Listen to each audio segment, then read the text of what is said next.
really appreciate all the guests that we have invited and have come. We want to appreciate all the participating schools.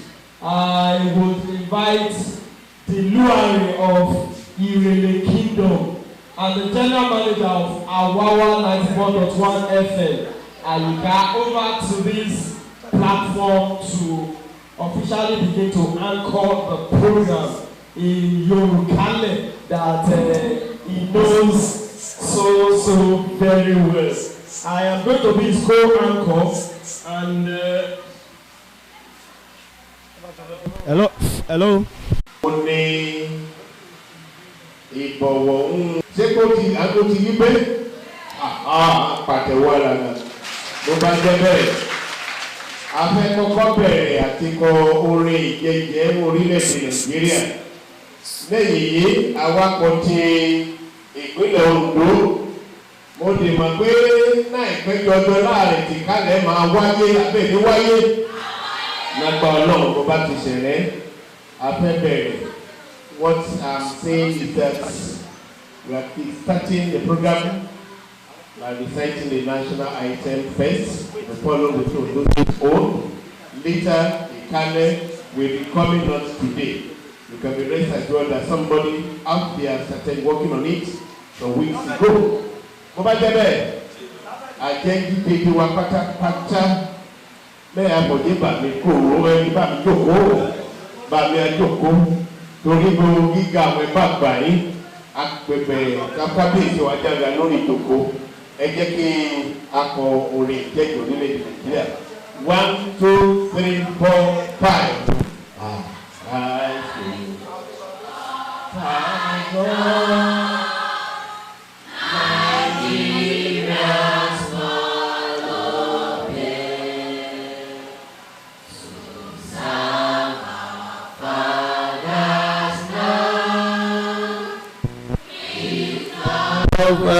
Strength of faith, the labor of our heroes past shall never be in vain.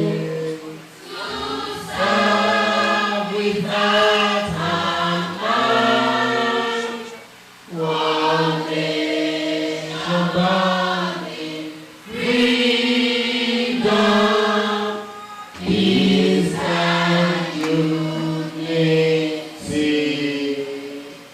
State item.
That was a very beautiful outing. Please clap for yourself. apply 3 in 1 because this is an international program, a program that is currently on here for people outside this country to work. Please let us attract more seriousness to it. You are beyond this environment the moment you set into this hall. See yourself as an ambassador of your college. See yourself as an ambassador of Ondo State. Okay, to the government in general. Please, let's be happy to you to one only. And you could not remember one only at Tukamunga. Only Beba ṣàfihàn yìí ga lọ sábẹ́ yóò tu àtàbílẹ̀ bàbá yóò kó yẹ̀mẹ̀dẹ̀ mẹ́rin orúkọ ẹ̀ o ìyókùrò yẹ kí a mọ̀ ta mí nígbà náà síkò. Màá fẹ́ bẹ̀rẹ̀ lẹ́dọ̀ báwa yẹ kí wọ́n kúrin gbọ̀dọ̀gbọ̀dọ̀. Ohun tó wá sọ lò ó gẹ́gẹ́ àwọn yẹjà kápẹ́ ní industry. A man that has transformed Biripo cultural group to Kitipopa, the great pillar of Biripo cultural group, High Chief Emaye, Matola Emaye, the Arogo of Kitipopa, Abame Patewoli Lawo. Yes, I tried to look at this, build this program. Outside this environment, we really know the personality we have on it. Once again, I want to welcome this pillar of Biripo in Ondo State, the first Biripo man that really sang Biripo music in English language. He happened to be the first man. Shall we put our hands together for him? That is Arogo of Kitipopa. Is one of the judges. I also want to welcome a retired. Also want to welcome a retired school principal, dentist of note. He started proving himself to be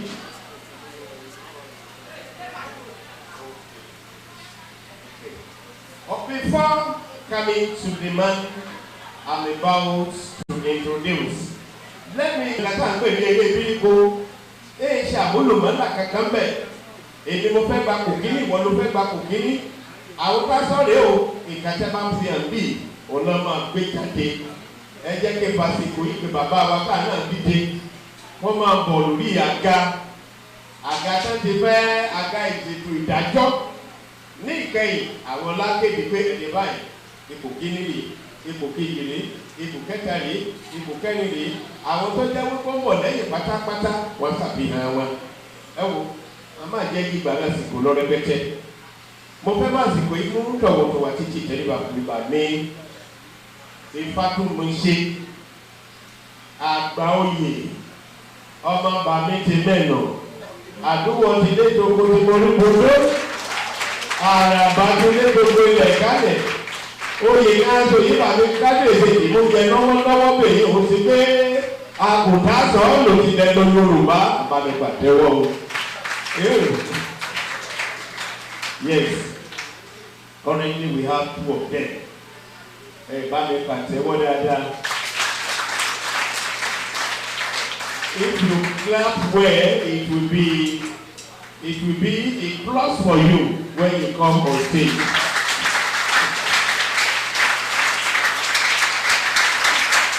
That is good.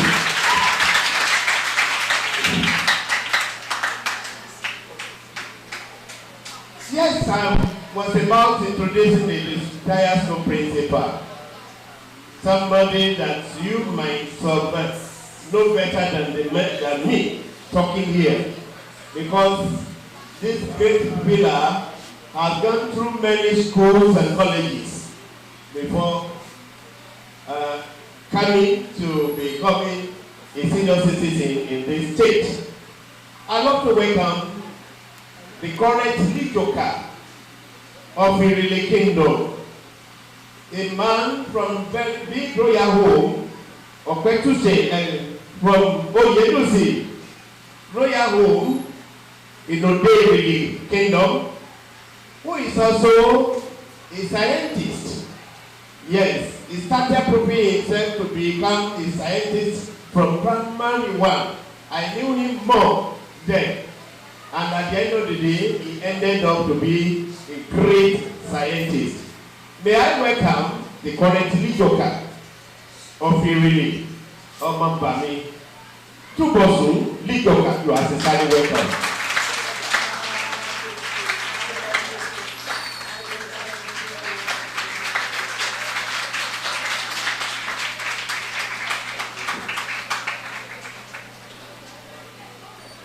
When the information got to me that His Imperial Majesty will be on seat, I thought it would not be possible, but later I came back to realize that our father, who is also a nation builder, will never ignore an outing like this. And I'm not surprised to see our father today honoring us, honoring God, telling the world that yes, I remain a man, I remain a mentor, I remain somebody that the younger ones currently looking at him will start going back home and start reading more of his biography. And at the end of the day, make up the determination that I want to follow his footsteps. So that at the end of the day, tomorrow you will become great in this country. Who is the person I'm talking to there? Let me see your hand. That you want to be great tomorrow. Who is here, please? Put your hands together.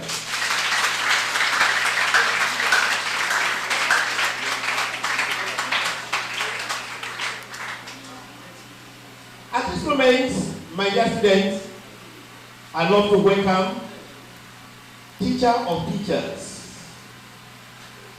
a highly respected disciplinarian, a very big leader that is highly cultured, a man of his words, a quiet achiever, a great pillar of the unity of the Ikale Kingdom.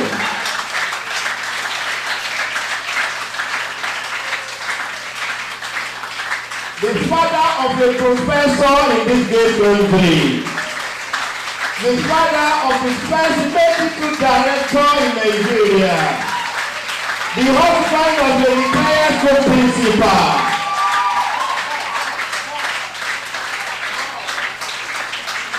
Fellow students, here is our father.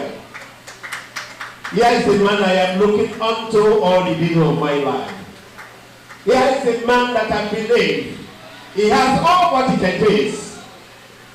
When you speak grammar, Baba will start looking at you. When the assignment is given to you in your mathematics, the man will start looking at you. Come up and submit. Baba will now start the judgment. That is when you now see that we have a pillar. And that is why I continue to refer to him as a teacher of teachers. Shall we put our hands together again as I welcome His Imperial Majesty, Kabiyesi, the Abobi of the entire Ikaleland and his beautiful queen, Bami Baduyile, Eba Milika.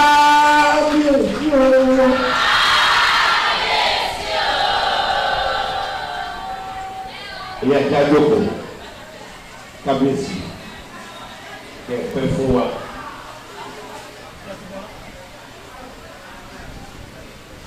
We'll be expecting him. Finally, he has arrived. Why another very young chief of Ikaleland? Yes, a man that has always eager to meet, possibly on daily basis. Because when you move closer to to him, you have a lot to gain. I don't need to waste your time, my dear students and our respected fathers. Here comes one of the judges, Chief Segun Olula. I want to sincerely welcome you.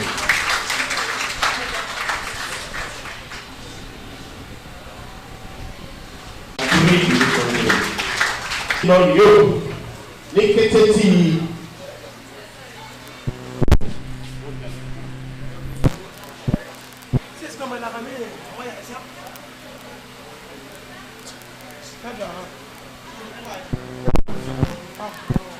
Yes.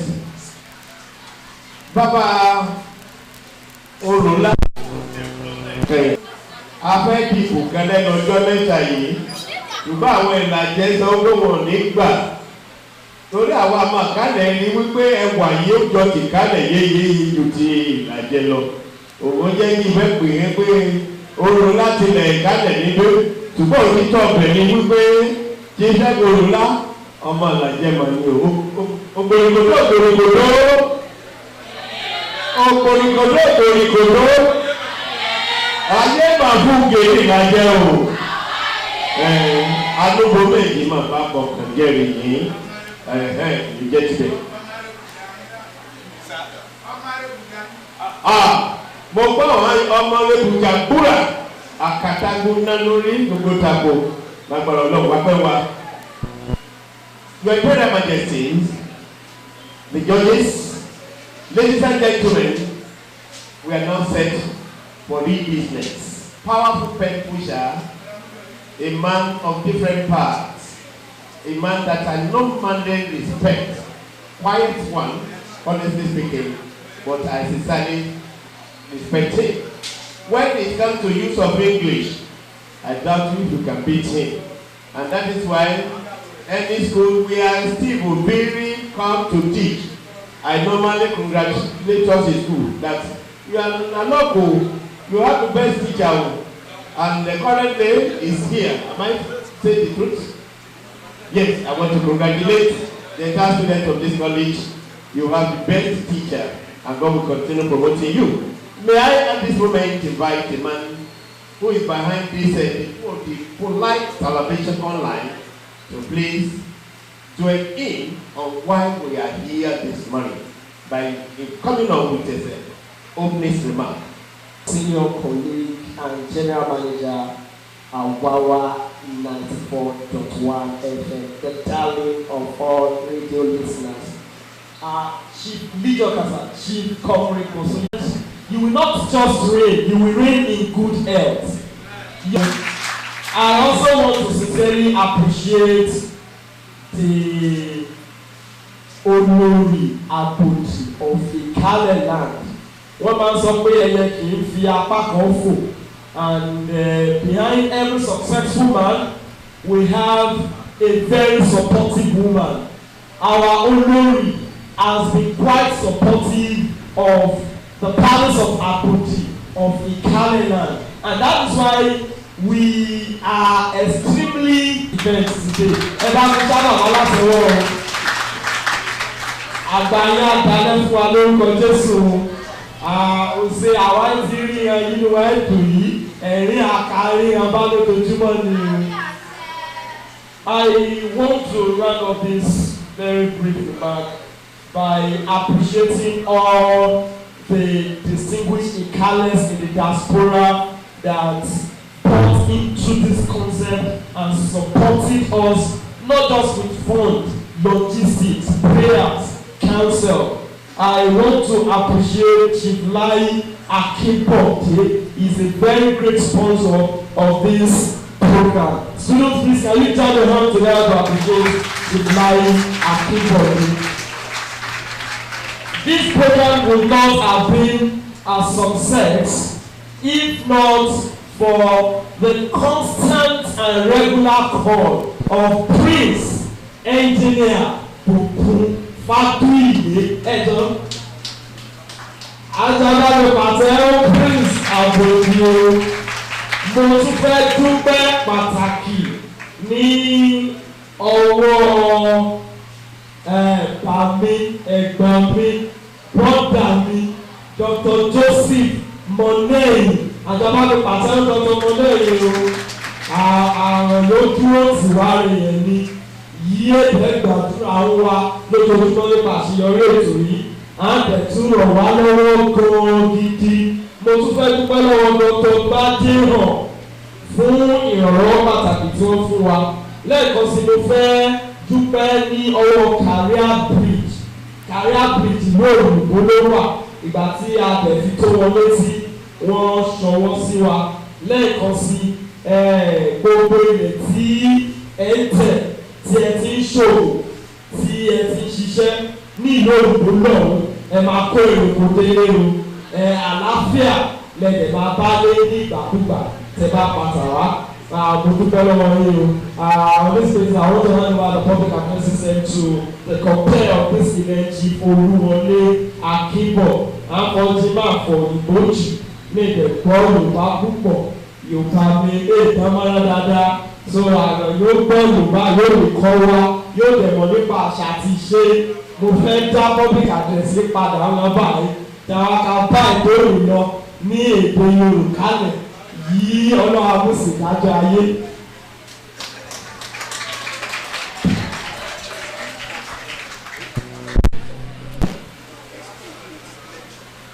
Tọ́ mo bẹ́ lùzọ̀bọ̀ ní ẹ̀rọ kálẹ̀ ẹ̀ẹ́dù sẹ́yìn báyìí pàtẹ́wọ́ sí ìbòmí ìjọ báyìí pàtẹ́wọ́ dúpẹ́ lọ́dọ̀ lọ níbẹ̀ yìí ìkórìtà yàgà yìí a máa fẹ́ bọ̀rọ̀ àti orí ìtẹ́wá o bàmọ́ máa fẹ́ bá wa tó lédè àgbáyé ó dì fẹ́ gbọ́ ni mo mẹ́sàn ẹ̀ yóò lè ṣàyé ẹkú mẹ́bọ ètò yìí lọ lọ́wọ́ yìí jẹ́ kí bàbá jókòó bẹ̀rẹ̀ jẹ́ kí bàbá jókòó rí ẹ o máa gbé gbòǹgbòǹ yìí bẹ́ẹ̀ mẹ́rin lọ́ọ̀dọ́gba mi àbòdì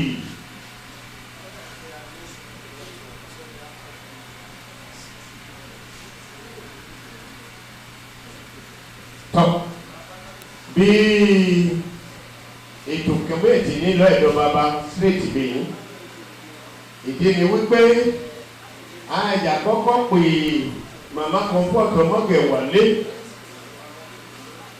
ògbọ́sọ̀ ní kéèkì ẹ̀nà yóò kọ́kọ́ gbé eré àsìkò òde nílẹ̀ kálẹ̀ ọkùnrin ọkọ́kọ́ gbé eré àsìkò bùdá òde nílẹ̀ kálẹ̀ abẹ́kọ̀kúrọ́ bàbá mọ́tọ́là náà tó dé ayé yèmí comfort ọmọgẹ̀ ọ̀sọ̀lù kejì ayé àkọ́kọ́ pè eré bíríkò kàn án àsìkò kan yàgbá pé wọ̀nọ̀lé náà ní ìṣẹ́jú mẹ́rin pé gẹ́gẹ́ ìwà kí dèdè wa kí gbà mí ìkéyè mi ìkéde dèdè wa pátápátá pé àmàkàbọ̀ ó hàn bẹ́ẹ̀ hàn ó hẹ́gbà bẹ́ẹ̀ hẹ́gbà yí pé àbí yí mà pé kò jẹ́ ọmọ mi. The participating schools, please, we want your representative to step up to the judges for registration. Please, the participating schools. These schools are invited for the grand finale of this event. So we want the rep of each of the participating schools that are in this grand finale to report at the judges' corner for registration very quickly. It's either the teacher or any of the leaders of the participating team. Very quickly, please. Ó yà jẹ́ àtìká ti tèṣe pápápá ní sojú wa ní sọ̀gá wa níbẹ̀ ní wa mọ́lúkọ wa lẹ̀ níbi ní sùkúù kọ̀ọ̀kan ó yà tètè wùdá òní lé jẹ́ ká wa ẹ̀dọ̀ àwọn ọ̀gá wa níbẹ̀ yìí kíákíá ajé àkàsì yẹn yẹ gbọ́dọ̀ pariwo bó bá ti ṣẹlẹ̀ ajẹ́ kí wá pé a máa kẹ́kọ̀ọ́ yóò fẹ́ fún wa ní eré àsìkò.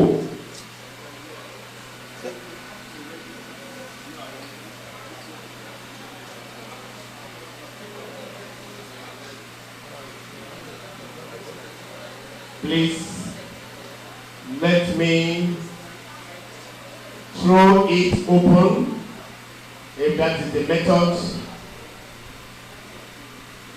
Àsìkò is another very unique cultural music in Ikale. Ikale originated it and it's gradually becoming household.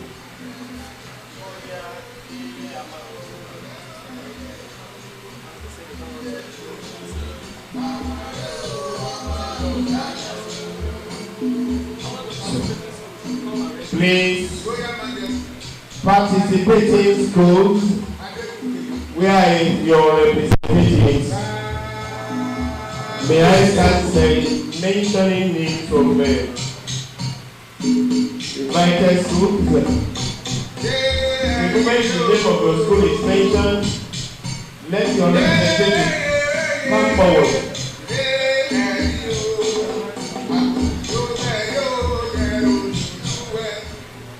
From Salamaris College, representative of Salamaris College. Oh, that is our school. Salamaris College, who is our representative?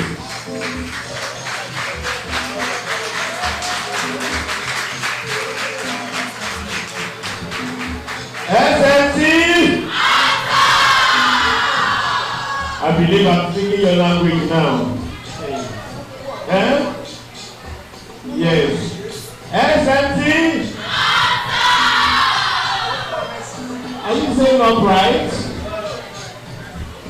That is good. I love you.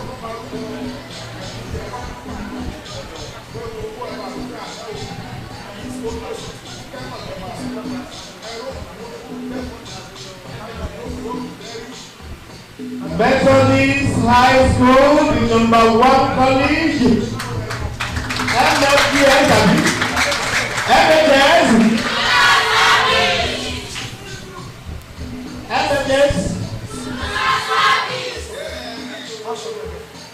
Congratulations, let the representative step forward. Please, let's move faster. Let's move faster. The next college.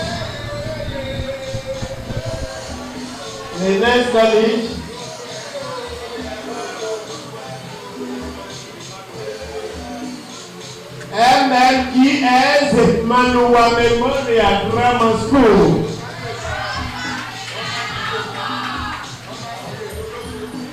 Let somebody get me educated. I want to speak your language.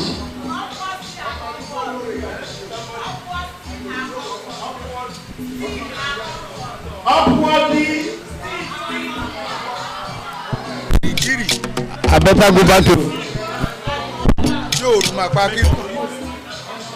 Upward, still, and forward. Upward, still, and onward. I love that rhyme.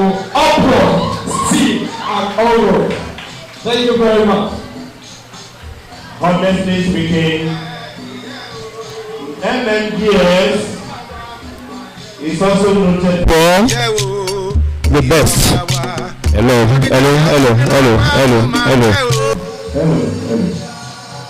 Please, let the representatives of Banbury College step forward and carry out the needful. The next college, please.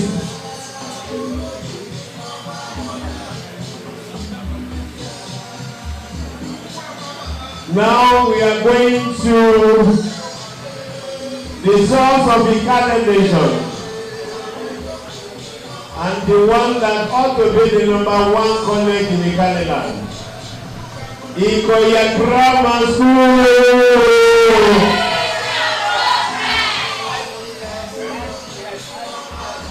IGS. People to be more if I can go to London and tell the man there that look, I understand the grammar. IGS. I love you all. You remain great. Let the representatives students of IPS Ikale Crown step forward. Now the college that is hosting us today.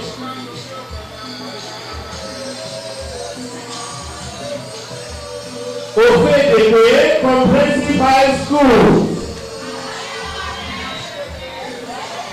Àtẹ́wọ́ kì í tẹ̀lé ìjàdí kí ló. Àtẹ́wọ́ ní ayọ̀lẹ̀. Àtẹ́wọ́ ní ayọ̀lẹ̀. Àbẹ̀sẹ̀rẹ̀. That I love that long. Let your representatives come over and get okay. At this moment,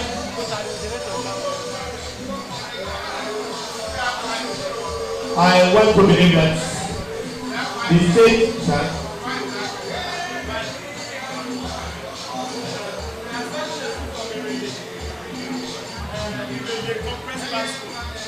okay, we are still expecting from my own city, in Comprehensive High School, the representative of students from the Comprehensive High School. They are yet to be here. Don't lose hope. They will soon join us. At this moment, Your Imperial Majesty, panel of judges,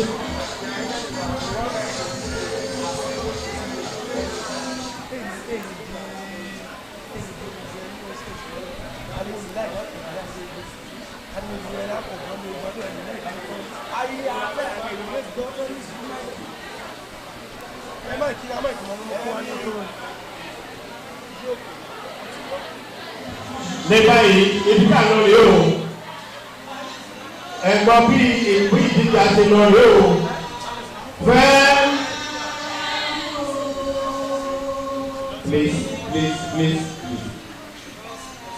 please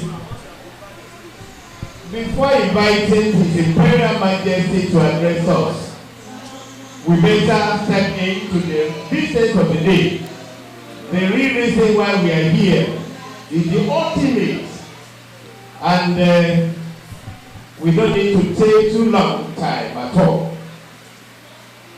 The judges are here, and I want to invite our Baba Arúgbó of Ìdìbò Kìtìpupa, and ló fẹ́ bá wa sọ̀rọ̀ báyìí, wá sọ òfin, ìṣe ìgbóná kí a ká lọ.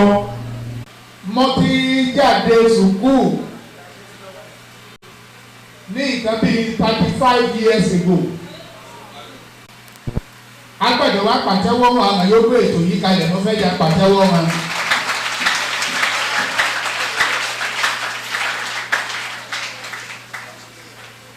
(1983) òun mo ti Èkó wá ní jí mo wá wọ̀ BDS. Ọdún náà ó mọ join ní ẹgbẹ́ oníbírípo alásìkò drama fama dédé ẹ̀ dá ilẹ̀ ní sùkúù nígbà yẹn ni. Èmi mo wá wọ̀ ẹgbẹ́ ti oníbírípo mo rẹ̀ tó wọ̀ ní drama. Raimi ògbójú oníṣègùn tí bá ìsúnmù kọ èmi gangan ọ àti ẹ̀yìn èdè yìí skul yẹn gbé yàrá dédé kálẹ̀ yìí nígbà yìí mẹ́rin ẹ̀ tó ṣe lọ bí brilliant student yìí bí díẹ̀ sí produce at that time. Bí ìwé wa kíkà náwó rárá ẹ̀dẹ̀ ṣe mára mẹ́rin wípé ó ní ẹ̀wọ̀n náà fẹ́ lò ní ìbírípo ní ìgbà yìí. Jaba ti wá ṣe competition ní oríwo fíìdì òkìtìpa yìí government field. Mo ṣe mẹ́lẹ̀ ìná olúwa àmọ̀káyé nà mí dàídà lùlù tán. Represent the comprehensive high school ìlú títọ́. Pius Mẹ̀tùlúgbò represent the Manuwa Memorial Grammar School ìlú Jodo. Èmi represent the BDS ọ̀dẹ́ ayé. Sunday Warrior ní Òrèlè represent the high school. bẹ́ẹ̀ jọ ẹ̀ àwọn àsìkò yẹn mo rí gbárí níbẹ̀. Nígbà tí ìjáde ìjọba náwó gan mi pàálí lè ní 1987. Ẹgbẹ́ mẹ́ta Sunday mo dúpẹ́. Àwọn ọmọ àkàlẹ̀ méjì ó ra ní àwọn mẹ́fà ìjọba kọ́kọ́ gbà. Ṣùgbọ́n tí eré bírípò yìí mà bá gbó nígbà yìí. Torí àwọn kan bá ìjọba háká èmi kàmí lè ní ìpèrè díẹ̀díẹ̀. Mẹ́wàá mọ ọmọ tó lè ṣe. Mo láti retire from ministry ní 1988. I came back láti sẹ́ẹ̀tù ti bírípò mi. Síbẹ̀ ìjọba ìmọ̀ ọ̀nà mo represent the Ondo State Government ní Festival of Art and Culture tag Lagos 88. Mẹ́rin kò gbà. Ìjọba ìdẹ̀yìn ní ìní àtọ́gbẹ́ mi ó dà Bauchi 89. Bauchi 89 and in 19 states by then I came top. Mo gbogbo kẹta. Ọmọ bá mo wá tó péjọ ẹ̀. Kábíyèsí ọba Aláyélúwà ọba Adétúwò bá ìlú Bóyè of Ikaleland.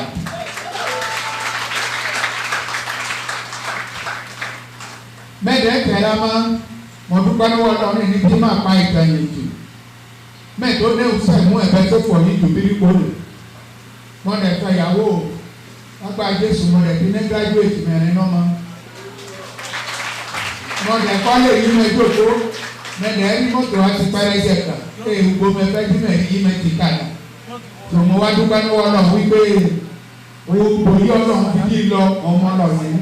Àná yóò bá ṣẹlẹ̀ ní olóyànú kẹ̀tì gbogbo Ọlọ́run fi dí lọ o. Ṣùgbọ́n gbogbo gíga òun à ń lọ ní o. Bí àwọn akagbọ́ òbí kìíní yìí, ń yí ẹ̀rù rẹ̀ o.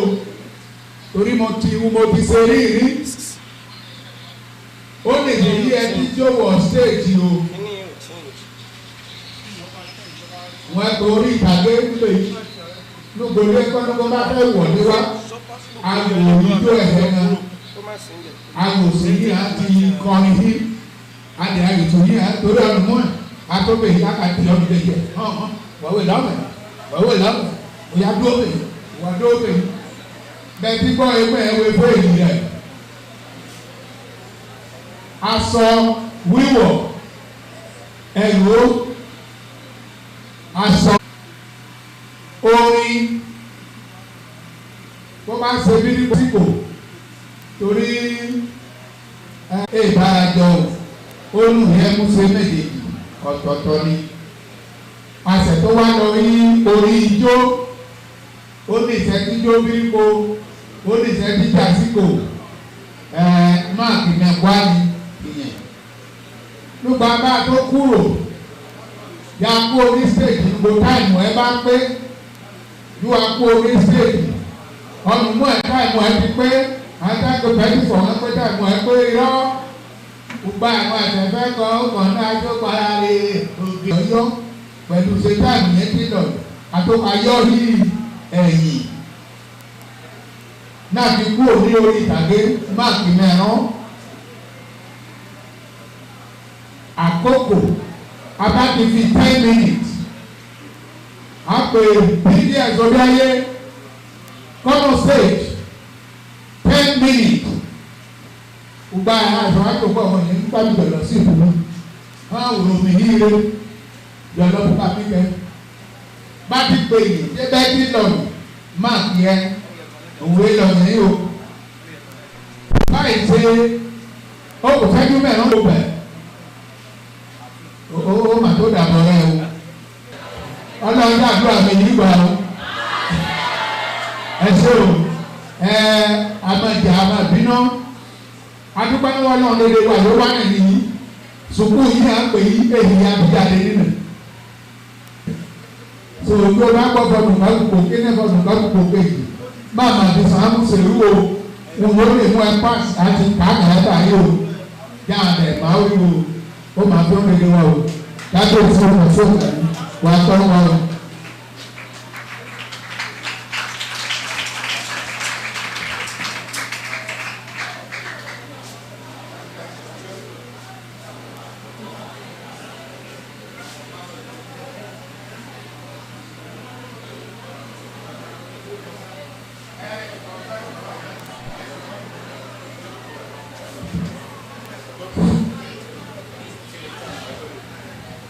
Please, Kabesi.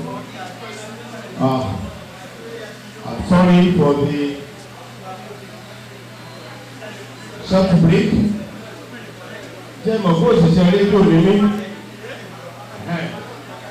Máa gbọ́ ti dé ìmọ̀dé agbọ́ tòkè lọ́wọ́. Gẹ́gẹ́ bí òye máa wá àròkọ pọ̀. Wọ́n máa ti mú òye ìyé wa àbẹ́ ìyé wa. À ń pọ̀ lọ́dà bẹ́ẹ̀ gbọ́. Ajẹ́ ẹgbẹ́ bí kékeré kankan o. Ìṣẹ́jú mẹ́wàá péré ọ̀nà abá ti pè. Agbóga náà lò dọ̀gba níbẹ̀ yìí o. Stọ́pù wọ̀ṣọ́ níbẹ̀ yìí láàrin. Má ti pè ẹ́. Bó bàjẹ́ kó bojú kan sóko tí kì í. Àwọn wá lè dò wọ́n mọ̀ ẹ́. Ìṣẹ́jú mẹ́wàá bó ti ló pẹ́yìn wò ní padà ó nìyẹn.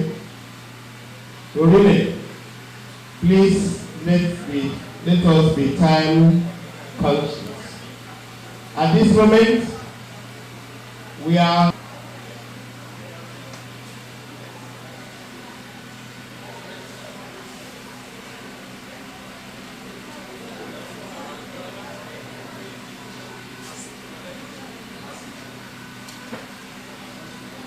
eré ìtẹ́kọ́ máa fi bẹ̀rẹ̀ òní eré àsìkò.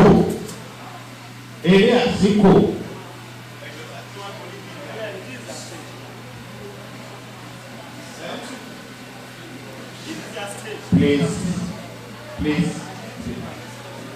Àdúgbò yìí máa ní àdúgbò yìí tó bá ti gbọ́ àdúgbò yẹn ní láìpẹ́.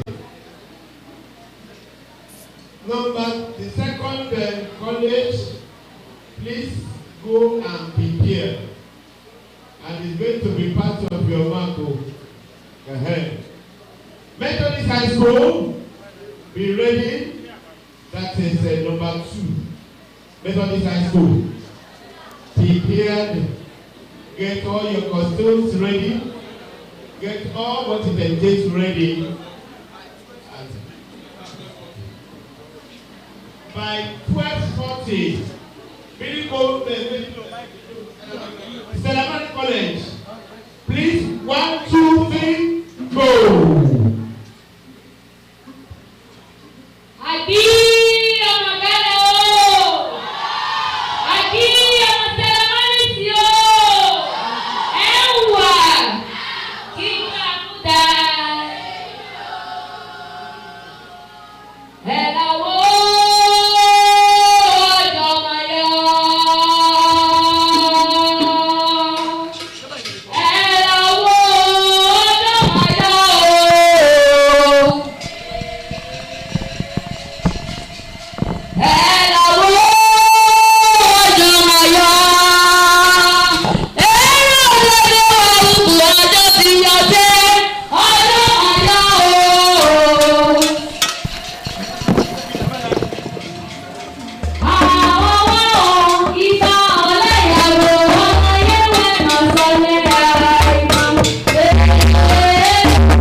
students of ceremonies calling to take over.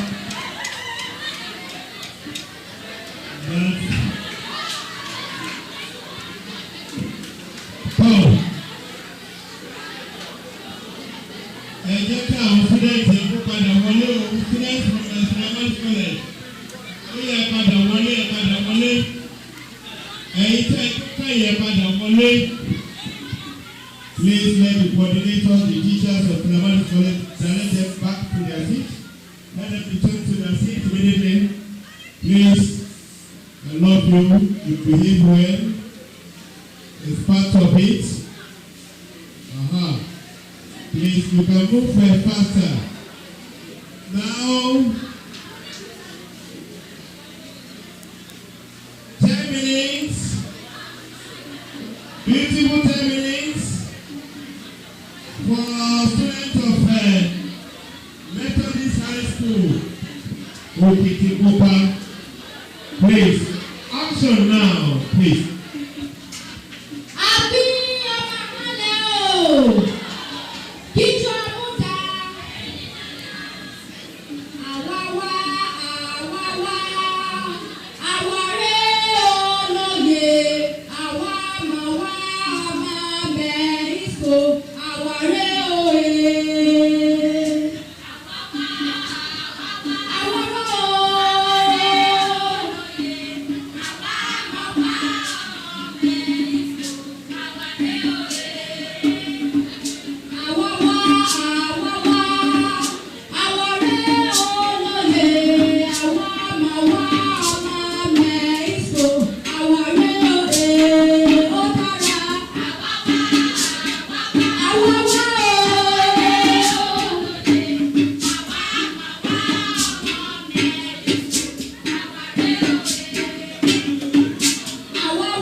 have 3 minutes still left for them.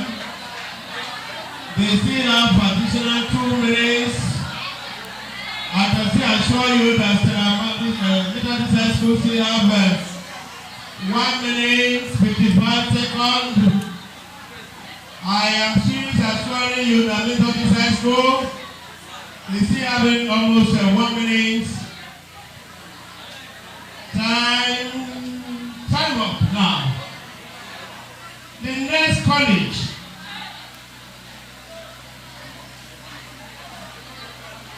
We are now going straight to MMGS, Manuwa Memorial Grammar School, to be followed by Ikale High School. Ikale High School, MMGS in Ikale High School, prepare. Time, please, sir. 1, 2, go.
It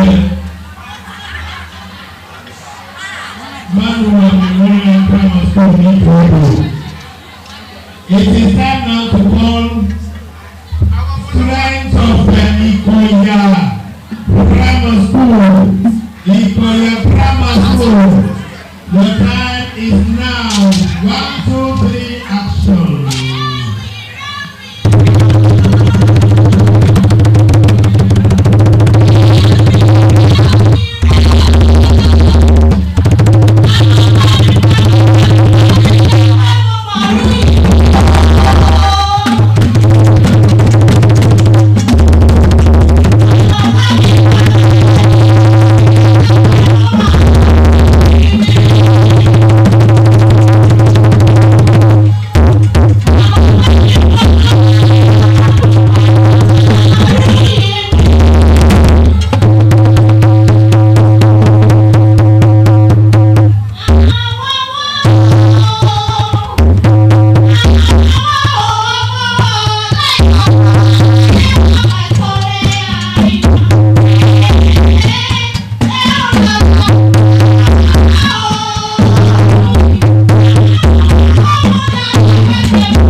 Yes.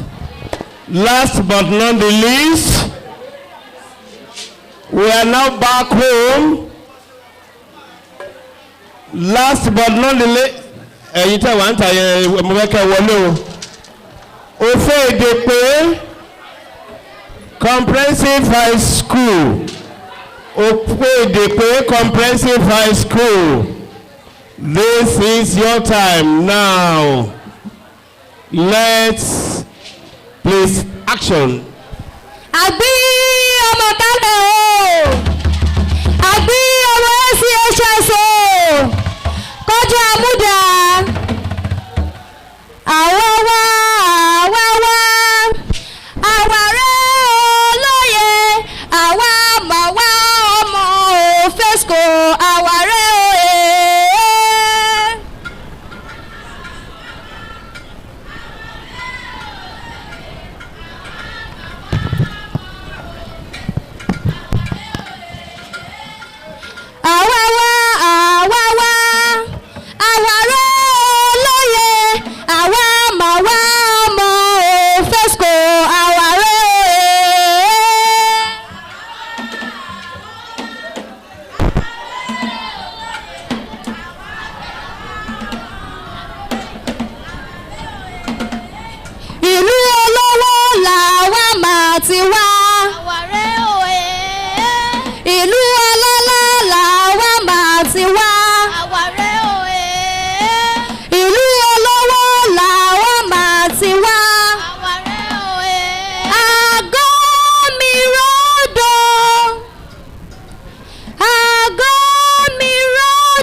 Yes, that was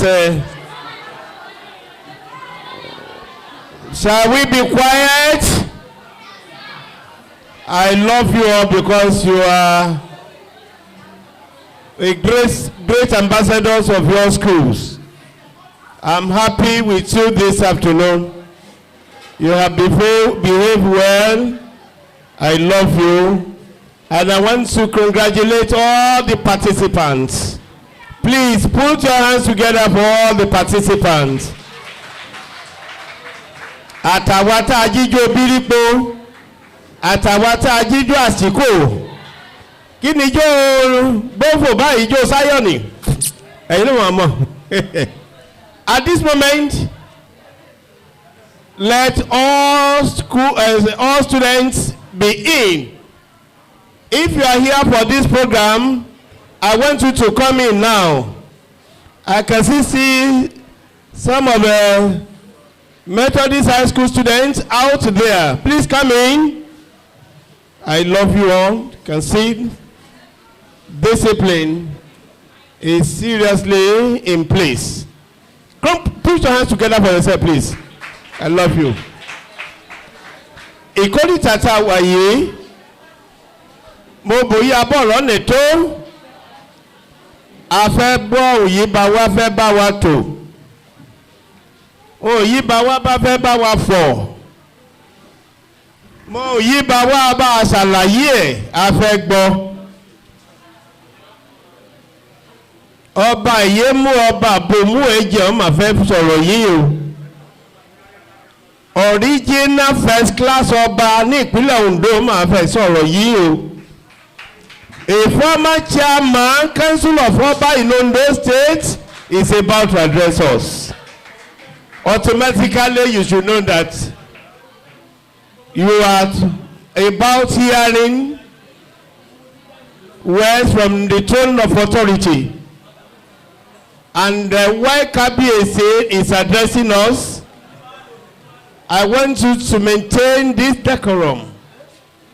I want you to maintain this fine discipline that I'm observing in you all. We shall be quiet. And if I were you, I want to have my biro and paper somewhere and jot one or two things. Because I can assure you, for 2 minutes, the Kabiyesi will tell you one thing or the other. You have something to gain. That is how students are supposed to be. If you are here, why can't you hold up your biro pen and your paper and jot something? At the end of the day, build on it. By tomorrow, you will become great in this country in Jesus' name. Emma Gadra Kati Mungba, Emina Mova di Baba to be professor.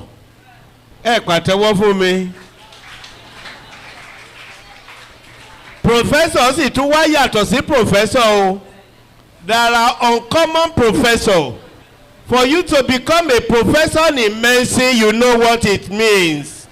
This is the family that produced the former national president of Nigeria Medical Association. Ẹgbẹ́ àwọn dókítà ní orílẹ̀-èdè Nigeria. This is the family that produced the president at a particular time. The first family that will produce a professor of medicine in Ikale. At this moment, you need to grab one or two things from him. May I, at this particular junction, with utmost respect and humility, to formally invite our father, nothing but our father.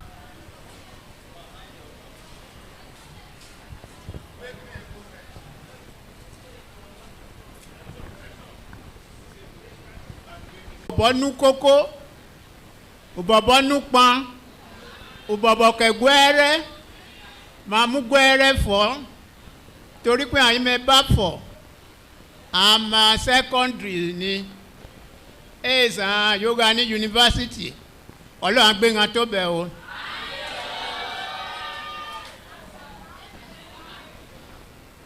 mo fẹ́ dúpẹ́ náwó àyò ṣe ètò yìí.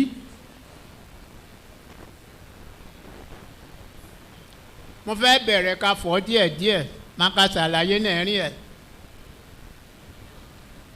This is a good, and the people who live on the land, the people who have the land, they are called the local government area.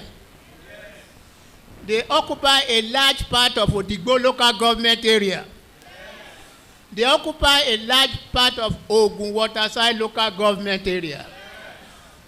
Those are the areas where Ikale live, and they are Ikale. You may want to coronation of obas and rights involved when we are conferring chieftaincy, when we give people chieftaincy. This chieftaincy can be hereditary, can be general, can be honorary. The culture embraces how we interact, how we live within ourselves. These are some of the culture Ikale have.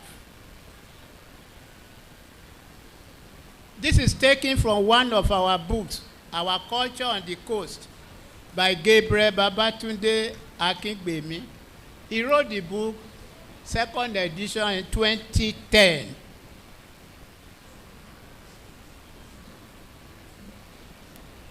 There's another word that is very close to culture. I want to tell you the meaning and the difference. One is culture, one is tradition. Is there any difference between culture and tradition? Yes, there is. We need to know the difference. Culture, like I want to tell you now.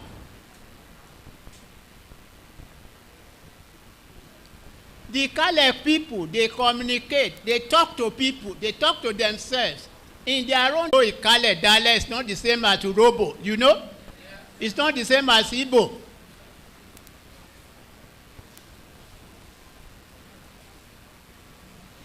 The dialect of Ikale, the language of Ikale in the beginning was Benin. That communication, that language from Benin, which they call Edo. If you get to Akotogbo today, they still speak Edo and Ikale. Ajagba, Edo and Ikale. In this area, we were speaking it before, but we lost Benin. Did we lose all the language of Benin? No. There are some language, some words in Benin we did not leave. And that's why we have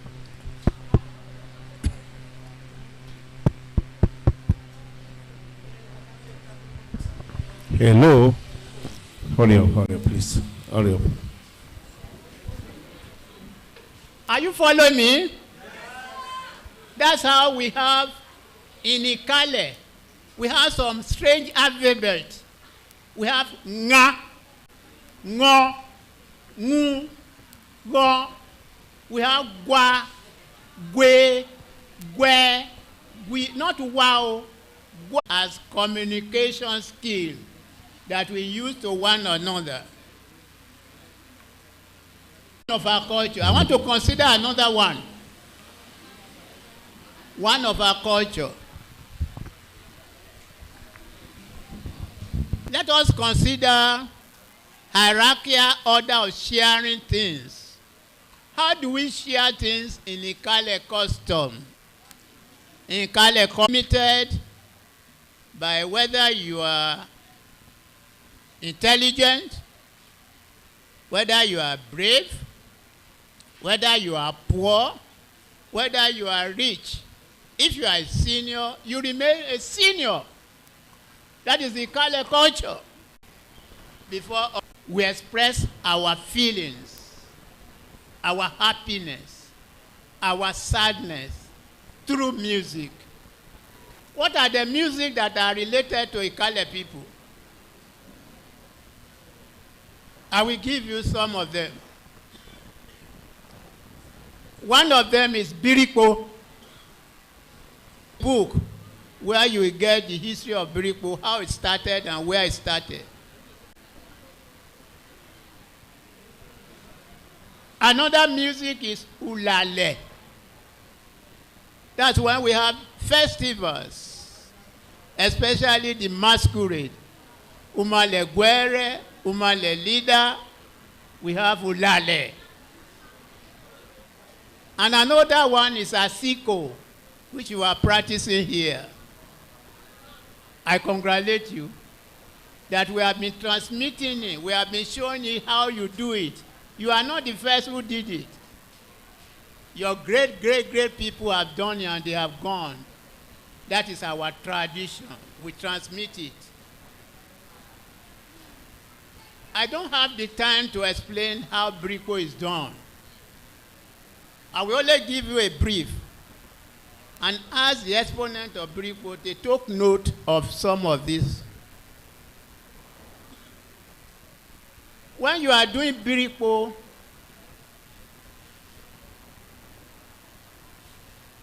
there are 4 stages. If the 4 stages are not there, it is not a complete Birikpo.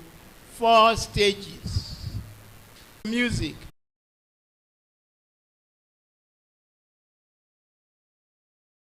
Change, I don't know. That's what on a kotobo. That's slow or fast. That's slow or slow. Fast or slow. That is fast or slow. The slow or fast, women dance it. But fast or fast, only men dance it. Women don't dance. That's why to be dancing fast or fast is not our tradition. That is Birikpo. I have no time to teach all the songs and the beat. But under Birikpo itself, there are other groups. There are other types of dances. We have Oyege. There's one called Oyege. It's slow and fast. There's no slow and fast slows. Slow of slow or fast of slow. Or fast or slow of fast or fast of fast. No, only 2. Slow and fast. Another one is Tukwelu. It's used in many, when you have Tukwelu. It's only slow and fast. Stop it. We improve on it and it has become Ikale music. So Birikpo is now our music. Asiko has now become our music. This Asiko has only 2 stages. The slow and the fast. How do we know the slow? When I was watching what some of us are doing here, I think Emma, we know it wasn't like that in the past. The slow is slow. It graduates to fast. Then after that, the music will be stopped temporarily and the fast began. The fast is fast. And in the past, only men and women dance together. That's why people call it Asiko. Irú àsìkò wo nìyí? Torí obìnrin àtọkùnrin wọn ò ń jó pọ̀ tẹ́lẹ̀. Bọ̀bẹ́ obìnrin ọkùnrin tí wàá jó pọ̀. Wọ́n lọ́ọ̀dì máa dí wọ́n lágbègbè gbogbo ìwádìí. Àwa ń wò hey. That was Asiko in the past.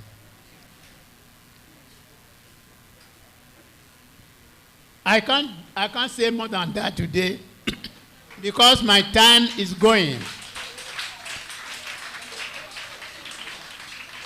Now I want to say, what are the instruments we use in our music. There are not many. We have Agba. One was brought here. We have Iji or Malu. Either Iji or Malu. That's another instrument we use. We have Iyeolu. We have Okiri. We have Gedebu. We have Omaulu. We have Agogo. We have Sekere and Pataka. Those are our instruments. We don't have more than that. Trumpet is not our own. Flute is not our own. These are the locally made instruments we use in our music. We have seen one or two things which I want to.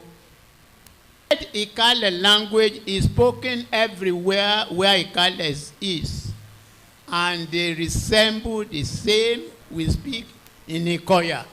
The same we speak in Idekwe or Erije or elsewhere. They are the same. The music we have, they are the same. The songs of the Asiko is the same. The Uka we take is the same. How did this one develop? Why has it not gone into a station? Why are we still having them? In about 1950, Western region of Nigeria was organizing cultural competition. It was organizing cultural competition in the region. This competition bring forth what was dying. They resuscitate what was dying. And that is why many of this music come into light again, resuscitating it. Some people were there taking part in it.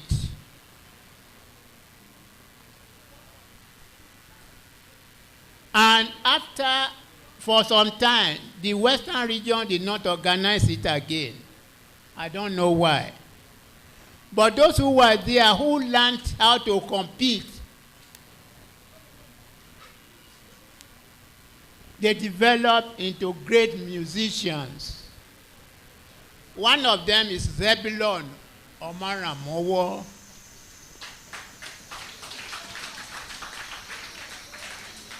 He's dead today, but he's a great Biriko exponent. Another person is Comfort Omoge. Comfort Omoge is also dead today.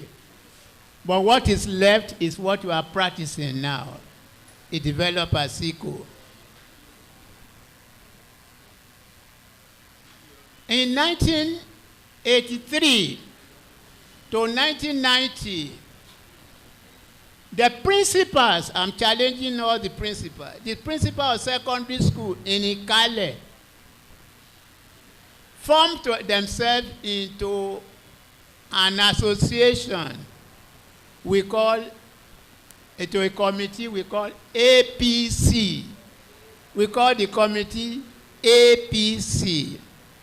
The full meaning of APC is All Purposes Committee.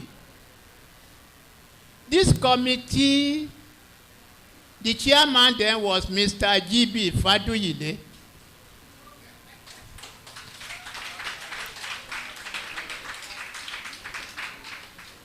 That committee arranged competition among secondary schools. And the competition was thorough.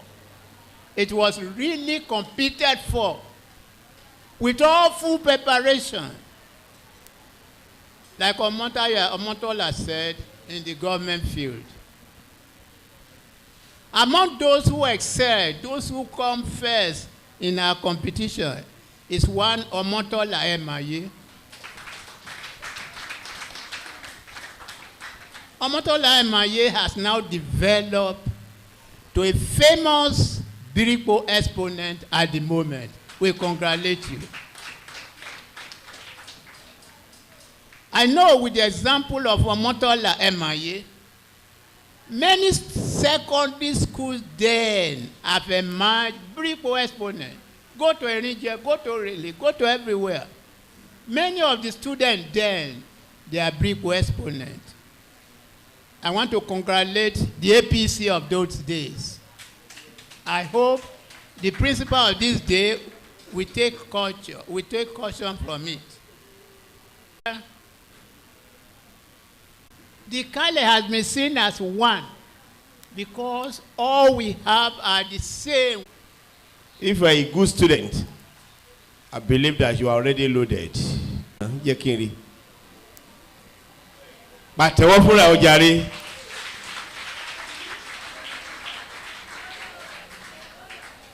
how many stages in Ikabiyesi sọ pé Biripo wà? Of Abuawa 94.1 FM radio. I will be happy if Ikabiyesi will grant me just 1 hour on air, so that others at home will benefit better through that channel. I will handle a copy of this beautiful address, and we are going to base all our questions on it. So that at the end of the day, Ikabiyesi will now tell the larger students that you, those of you that are still in secondary school, you are the main target to transform, to rehabilitate, to promote this particular standard. Shall we put our hands together again to our Ikabiyesi? Shall we listen to this announcement? Ladies and gentlemen, standing on existing protocols, before we go to the next segment of this program, the Polity Media Group and the organizer of this event, the Polity TV Online, want to sincerely appreciate most, especially the philanthropic support and patronage of the Ikales in the diaspora for the success of this program, particularly the following eminent Ikales in the diaspora: Dr. Joseph Monei, Prince Engineer Dokun Faduile, Chief Lai Akimbode, Diare Boba Sheye of Ikaleland, Mr. Dupe Olodansi, CEO Career Bridge, and Dr. Badehom.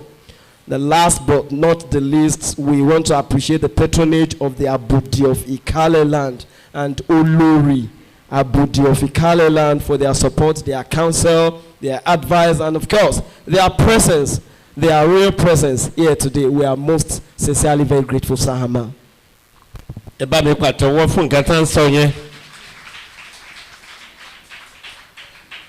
Isi bamo titi darigbo iso mo fe ti kọ̀wé abu ema o mo fo je jókòó he yi je ti le gba yi baba fo ane megwa mo ri yo ti hun lo fonfon mo lakaji alona ori bebe je le gbo ha oyi ka ba Kábíyèsí fo tèmi ara maye ni tèmi le fo yi mo je magiyan mo tèmi ara maye Amalamura o Tori. Sir, I don't want to take much of your time. It is time now to go straight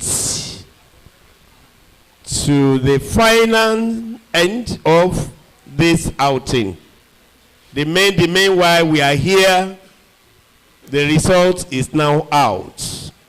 Gone are the days where you write work. The result will not come out until the next 2-3 years. But the moment you are penned down, you can be sure that in 1 or 2 weeks' time, the result is already prepared. And the same thing is going to be applied to this competition now. So, before ní lọ́nbì nù wọ́n ní àwọn kan wà tó jẹ́ pé wọ́n fẹ́ ní eré àsìkò so ti wà ní but I'm going to grant you just 3 minutes. Would it be possible? 5 minutes. Àsìkò tẹ́ fẹ́ ṣe yẹn, the result is already decided. Our result is going to be on Biripo music. But you are coming to entertain us with Asiko music. Am I talking? Hear me clearer. Wọ́n ní òfèdè pé eré tẹ wá ṣe ń bílẹ̀ kan ṣe Biripo Asiko lẹ wá ṣe. Ṣé ẹ gbọ́ bẹ́ẹ̀ yẹn? Àwọn wo ni ò tí ì ṣeré Asiko? Methodist High School àti Stella Maris College.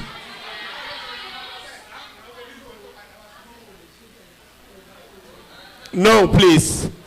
The result is already decided from the table of the judges. You have participated in Biripo cultural music, and the result is already prepared. The Senate is now working on the final sheet.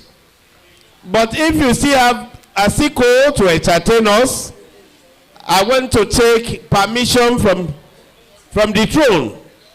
It is not too easy to delay an elderly father for too long. Bami, amaya tinori Asiko yi.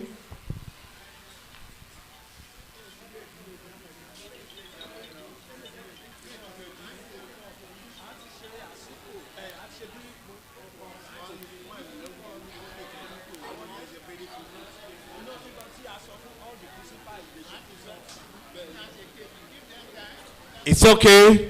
Ẹ pàtẹ́wọ́ fún kábíyèsí wa, ẹ pàtẹ́wọ́ fún kábíyèsí wa. Kábíyèsí ló ń fún yín ní 5 minutes. Where do I start? Let me be the same pattern. Methodist Stella Maris College number 1, please. Let Stella Maris College come in. 5 minutes. 5 minutes. 5 minutes for Stella Maris College. They'll be followed by Methodist High School. Methodist High School, but to be followed by Manu and Memorial Grammar School. Ikoya Grammar School. Then Ufedepe. That is the lineup. Please, please, please, please. Mo ti bẹ̀rẹ̀ sí kẹ́ntìtì and Stella Maris College o. 5 minutes now for Stella Maris College. Yes, away. I'm talking.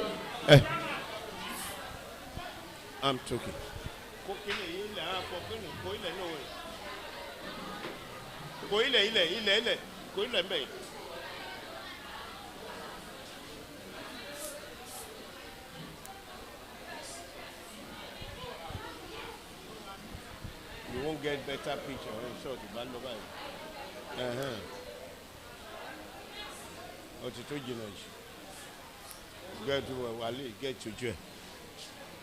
So, Stella Maris College, are you ready? Are you really ready? I can see the tallest man in Ikale again. The Aduwo of Moribudo Kingdom. Ifatumi is a general of Ikaleland. Baba. The Araba of Ikaleland. Araba Ifa of Ikaleland. I'm still waiting for student of Are you student? Are you part of the student of Salamadis College? Eh? Ah. Shall I student in the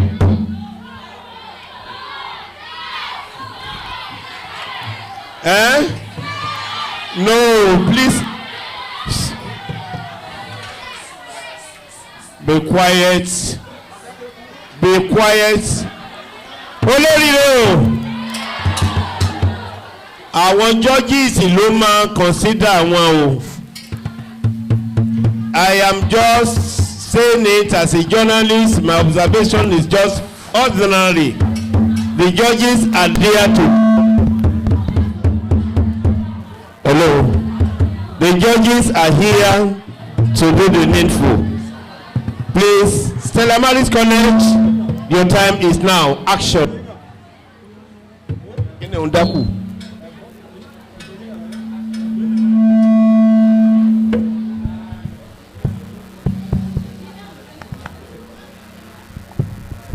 Àgbí ọmọ Ìkálẹ̀ o, àgbí ọmọ Salamadis o, kíjọ àmúdá,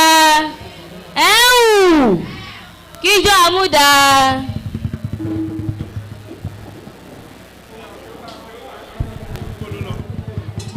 Oh yeah. 4 minutes more. Ọlọ́run mi, ìwọ ni màá sìn títí ayé o.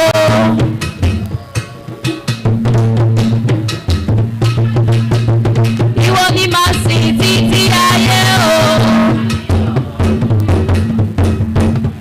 Lọ́jọ́ ọmọ mi jẹ́.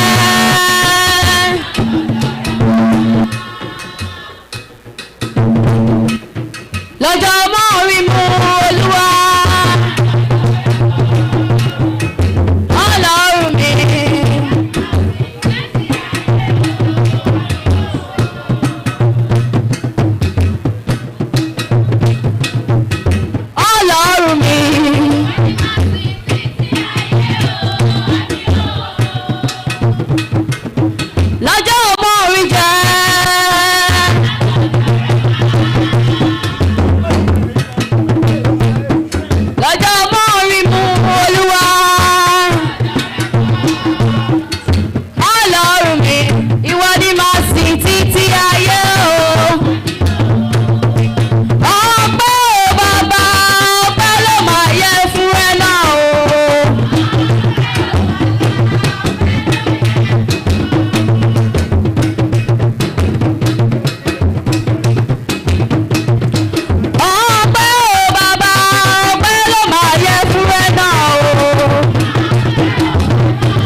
bàbá ni ó tó onílù a sì dákẹ́ ìṣẹ́jú márùn-ún la fún àfihàn ló méje ẹ bá mi pàtẹ́wọ́ fún wọn jàre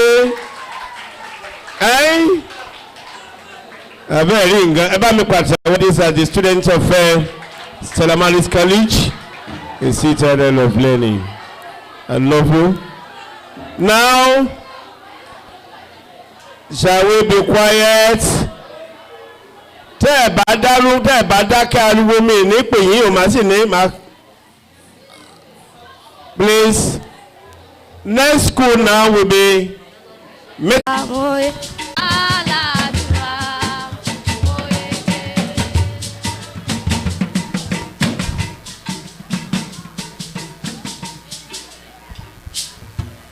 Ní orúkọ ti bàbá àti ní ti ọmọ àti ti ẹ̀mí mímọ́. Àwọn àmàlẹ́ o á dára o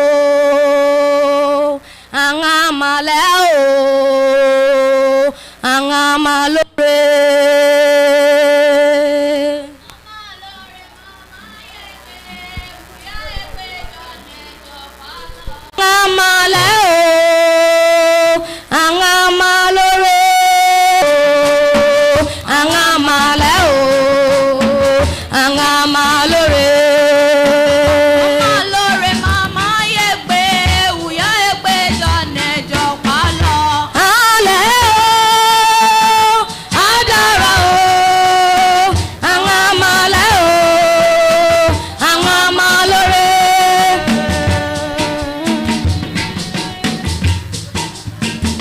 Abodi àbáyé ẹyẹ ọmọlẹ̀ èfò làlà ukú ọpọlọpọlọ ukú ọpamọ́ràn ọba Ìkálẹ̀ mo mà kí ẹ o.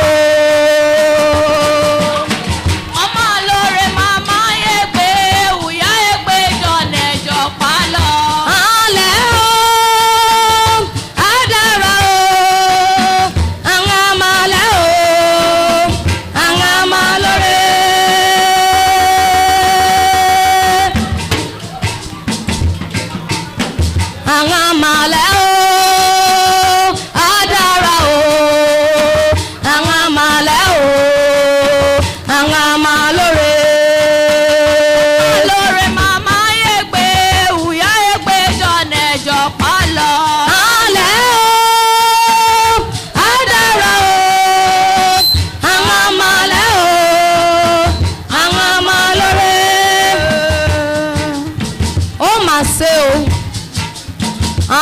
Ìdání aràn ní sùkúù àńlákẹsẹ yahoo yóò bá ti wáyá àǹkà ya wèrè àǹkà kíkú òjijì èpè máa ṣe tèmi o èpè ṣe tèmi o. Ẹyẹ yóò kú torú wọn ìjà ìwúra ó parí.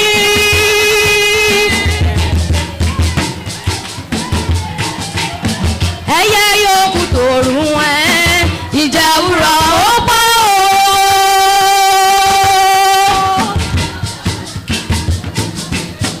Ẹyẹ yóò kú torú wọn ìjà ìwúra ó pa o.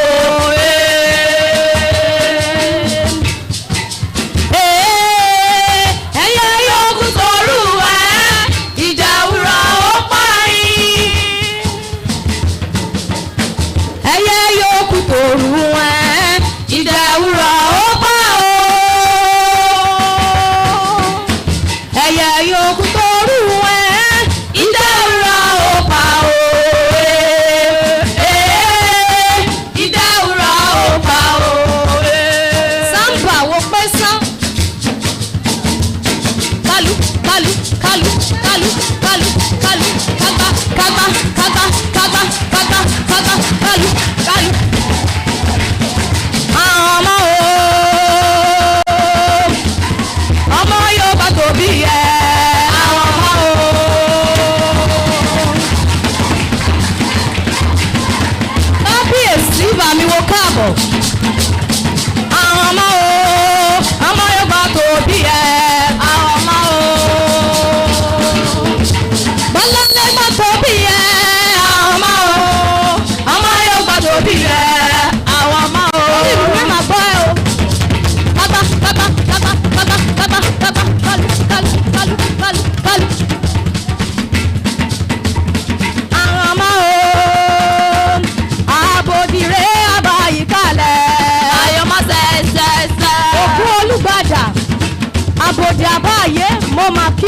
Time out. Time out. Oh my God. Ọmọ yóò wá tóbi yẹ.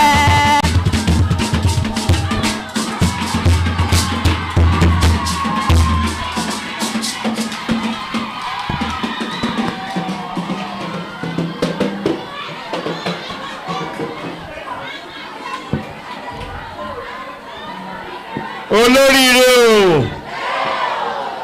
Olóríire tó bá wà ń bí kó dákẹ́ ariwo. Olóríire nìkan ni o. Tó bá jẹ́ torí àsìkò àwa mi kan o, ọ̀rọ̀ ìjìnlẹ̀ nínú bíbélì ẹnu wa ló wà. Ọ̀rọ̀ ìjìnlẹ̀ nínú bíbélì ẹnu wa. Àwa lọmọ mánú wa, àwa lólóde o. Àwa lọmọ mánú wa, àwa lólóde o. Tó bá jẹ́ torí àsìkò àwa mi kan o. Tó bá jẹ́ torí àsìkò àwa mi kan o. Àwa lọmọ mánú. Ibà ibà. Ibà ibà. Ibà ibà ibà ibà. Ibà ibà ibà ibà. Ibà fáwọn bàbá mi. Ibà fáwọn yèyé mi. Abomi sẹ́nu fẹ́ná. Iná gbúdọ̀ kú o. Omi ọba fẹ́lẹ̀ dùmarè. Tó jẹ́ káwa gòkè àgbà ibà o. Ibà lọ́jọ́ òní o ibà o. Ìgbà tí a máa ní ká tó lóore ọ̀fẹ́ gbà ibà o. Ibà lọ́jọ́ o. Ibà lọ́jọ́ òní o ibà o. Ibà ibà. Ibà ibà. Ibà ibà. Ibà ibà. Ẹ kọjú síra kí ẹ̀gbọ́n mi lépe lépe lépe. Ẹ kẹ̀yìn síra kí ẹ̀gbọ́n di wẹ́wẹ́ wẹ́wẹ́ wẹ́wẹ́.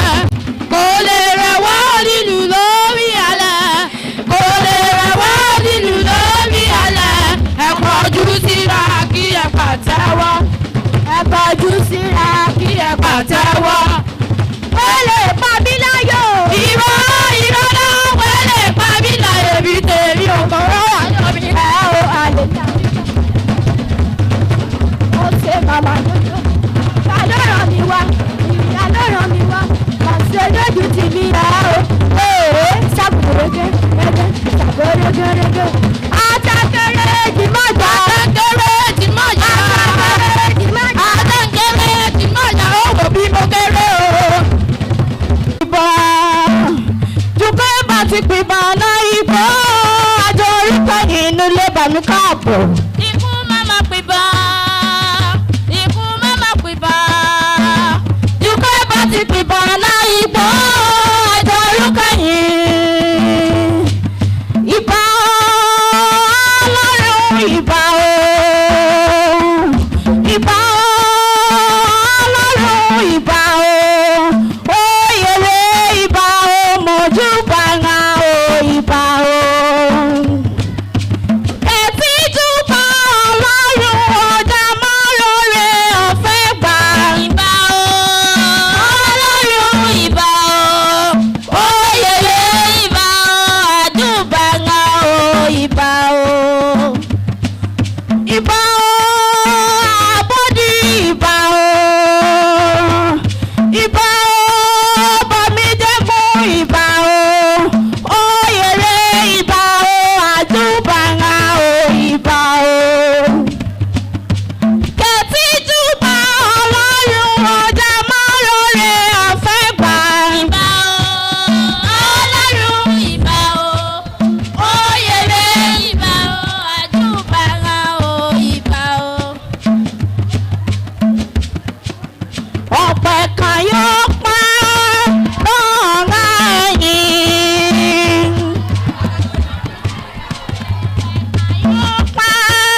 lọ́jọ́ mẹ́jọ àpàdé ó máa tó kọ́ sẹ́yìn.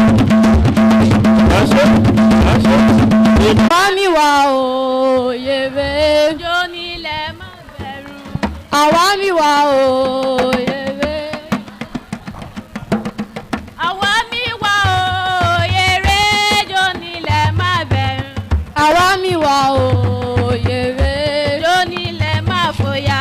Àwa mi wà o yèwé. Àwa mi wà o yèrè. Jó nílẹ̀ má bẹ̀rù. Àwa mi wà o yèwé. Jó nílẹ̀ má fòyà. Àwa mi wà o yèwé.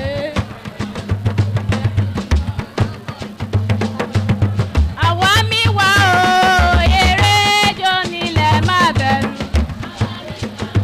Òyèrè. Jó nílẹ̀ má fòyà. Àwa mi wà o yèrè. Àjùbà àkọ́dá nílé ayé o. Àjùbà ìṣẹ̀dá o ìbà o. Àjùbà onígun mẹ́rin àgbáyé o. Ọmọ òṣèṣe ó ṣeré. Jáwé afẹ́fẹ́ káfẹ́fẹ́ má mọ̀ bí wọ́n fẹ́. Àmà ti jáwé àmà ti jáwé àdé o. Kádé forí jì wá o. Àwáwé o. Jesus bàbá na omi o àwa. Ọmọ rẹ̀ mú sọ́kọ́ mẹ́mú sálẹ̀ ọmọ bàmí rẹ̀ yẹn o. Mẹ́mú sọ́kọ́ mẹ́mú sálẹ̀ ọmọ bàmí rẹ̀ yẹn o. Mẹ́mú sọ́kọ́ mẹ́mú sálẹ̀ ọmọ bàmí rẹ̀ yẹn o. Bébé tẹ́tẹ́ yọ kàwé o, oyè owó yẹ mi o. Tẹ́tẹ́ yọ kàwé o, oyè owó yẹ mi o. Bébé tẹ́tẹ́ yọ kàwé o, olówó yẹ mi o. Bébé yọ kàwé o, ọmọ yẹ mi o. Bébé tẹ́tẹ́ yọ kàwé o, oyè owó yẹ mi o. Bébé tẹ́tẹ́ bèbí o, mẹ́rin wá ọkọ mi lé. Bèbí o, mẹ́rin wá ọkọ mi yá. Ìwà ọkọ mi tó sọnù rẹ̀. Ìwà ọkọ mi tó sọnù mo ti rí o. Ẹjọ́ ọkọ mi ológun lẹ́lẹ́. Pa ológun. Ẹjọ́ ọkọ mi ológun lẹ́lẹ́. Pa ológun lẹ́lẹ́. Ológun lẹ́lẹ́ ológun lẹ́lẹ́. Pa ológun lẹ́lẹ́. Ológun lẹ́lẹ́ ológun lẹ́lẹ́. Pa ológun lẹ́lẹ́. Ọ̀dà yé wa láti mọ̀ yín nílé. Pa ológun lẹ́lẹ́. Ọ̀dà yé wa láti mọ̀ ẹ́ o.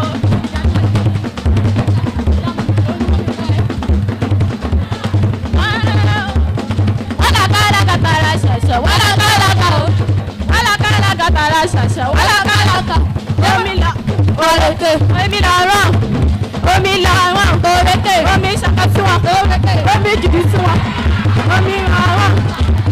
Wàlàkàlàkàtàrà ṣàṣà, wàlàkàlàkà o, wàlàkàlàkàtàrà ṣàṣà, wàlàkàlàkà. Omi làárọ̀, òrèké, omi làárọ̀, òrèké, omi jìbì tiwọn, òrèké, omi jìbì tiwọn, òrèké. Àlùfẹ́ fẹ́ gbé adélé o, àlùfẹ́ àlùfẹ́ ọpẹ́ mo yọ̀ mọ́pẹ́ àlùfẹ́. Ẹ̀kọ́jì síra kí ẹ̀gbọ́n kí rẹ́pẹ́, ẹ̀kẹ́yìn síra kí ẹ̀gbọ́n kí rúkẹ́. Kò lè rẹ̀ wá onínú lórí ara, kò lè rẹ̀ wá onínú lórí àyà. Lọ́sẹ̀ sẹ́rù kí orí ìgbà ojú, bàyà wọlé kí orí ìgbà ejò. Nàmí lẹ́ka kí orí ìgbà màmá mi, lọ́rí àpẹ́pẹ́, ayé àpẹ́. Ìbẹ̀wò mi yọ máa ṣe ẹsẹ̀. Èrò fẹ́, oró fẹ́, èrò.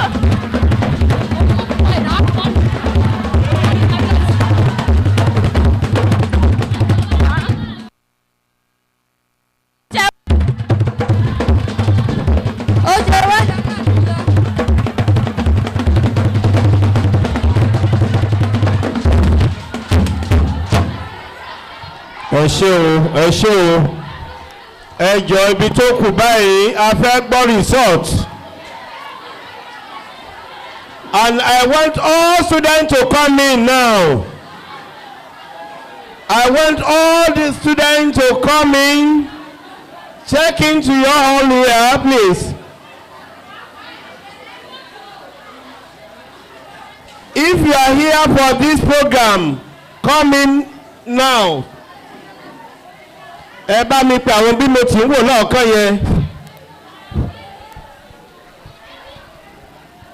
The teachers that brought these students here, the Abodi of Ikaleland, Abayi of Africa, a prominent African royal father, and Olori Abodi, has directed me to tell the teachers that the Royal Palace has a book that it would like to gift now, and of course at the same time give the respective schools that have participated in this exercise. And of course the other time when Abodi was talking about Ikale culture, a whole lot of history went into that narrative, and the book that will be given to the 5 schools give a detailed narrative of this very rich history and culture of Ikale people. Thank you so much. That was a special announcement. Bóyá ẹ̀rí wa ẹ̀gbọ́rọ̀ ní dáadáa. Ògbóyí bá wá ẹ̀fọ́ òjèdè kọ́ wa nẹ̀kọ́ hẹ́. Ó yí ọkọ̀ ìwé kan. Èyí pàtàkì ìtàn àti ìṣẹ̀dá ìṣesí nílẹ̀ Ìkálẹ̀ pátápátá. Ara ìwé ti tọ́mì tó nèrè. Òun ọ̀rà lọ́wọ́ mi yìí. Èyí àkọlé ẹ̀ jẹ́ àṣà àti ìṣẹ̀ǹbáyé ilẹ̀ Ìkálẹ̀. Ìwé yìí ó jẹ́ ìwé yìí akọ náà ti orísun ilẹ̀ Ìkálẹ̀. Ikale culture and traditions in Ikoya, the royal city. Ìwé nèrè yìí o. Ìwé àtọmọdọ́mọ rèé o. Ogún lílá. Ìyé jẹ́ pé ẹ̀rí náà ànájà yéye yèrè yìí o àbólóríire nìkan lè mú tiẹ̀ yín. Yàtọ̀ yìí àsùkú mẹ́rin bíbí mẹ́fà bí. Apart from the 6 schools that have already participated 5 schools, I want to congratulate you because you to your school with some copies. I don't know the number already packaged there. But for the one I'm having here is for everybody. This is a golden opportunity before you. You can have your own copy with just 2,000 naira now. 2,000 naira. Oni ìwé yìí. Ìwé tá ń sọ yìí. Ó ti wà káàkiri àwọn university o. 2 weeks ago, I was in University of Ibadan Library, and I saw it there. Go to University of Lagos, it is already there. This is a reference book that you need to know. Each teacher in Ikale is supposed to have one. That is the golden truth. When you want to go out and you want to see the way you dress meaningfully, contact this book. If you are coming in for a program on our radio, contact this book. Ego, ẹ má jẹ́ kí n sọ jù bẹ́ẹ̀ lọ. 2,000 naira a copy. Grab it now. Before the results will be announced, may I invite the coordinator of this beautiful program, Steve Obire. Thereafter, I will pass 1 or 2 instructions.